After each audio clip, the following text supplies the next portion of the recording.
છેલ્લા 15 દિવસથી જેટકો કંપની દ્વારા અંડરગ્રાઉન્ડ કેબલ નાખવાની કામગીરી કરવામાં આવી રહી છે। ત્યારે આજરોજ નિઝામપુરા એસટી ડેપો પાસે પણ તેની કામગીરી કરવામાં આવી હતી। હાલમાં જ કહેવાય છે કે નવી 7 બસોને અહીંયાથી ખાતમુહૂર્ત કરવામાં આવ્યું, ત્યારે બસોનું ભારણ પણ હાલ અહીંયા વધ્યું છે।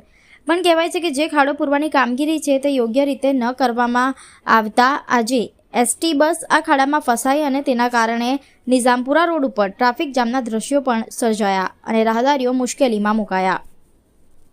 નિઝામપુરા મેઇન રોડ પર કહેવાય કે જેટકોની કામગીરી ચાલે છે અને તેના જ કારણે 15 દિવસથી ખાડા છે અને ટ્રાફિક જામની સમસ્યા ખૂબ વધી ગઈ છે। ત્યારે કહેવાય કે આજે જેટકો દ્વારા જે ખાડો કરવામાં આવ્યો હતો તેને પુરાણ ગઈકાલ રાત્રે કરવામાં આવ્યું, પણ ગઈકાલ રાત્રે જે પુરાણ કરવામાં આવ્યું તે વ્યવસ્થિત રીતે ના કરવાના કારણે જ કહેવાય કે નિઝામપુરા ખાતે જે એસટી ડેપો છે ત્યાં બસ ફસાઈ છે અને તેના જ કારણે આ રસ્તા હાલ જામ થઈ ચૂક્યા છે। તો પાલિકાની આ કામગીરી પર એક સવાલ આવી રહ્યો છે, જેટકોની કામગીરી પર સવાલ આવી રહ્યા છે કે જ્યારે બસ સ્ટેન્ડ પાસે હોય અને બસ સ્ટેન્ડ પાસેથી જ્યારે ભરદર વાહન એટલે કે બસો પસાર થતી હોય તેવી જગ્યામાં પણ જો આ પ્રકારની કહેવાય કે લોલમ લોક કામગીરી કરતા હોય ત્યારે આમ નાગરિકોને કેટલી હેરાનગતિ થઈ રહી છે।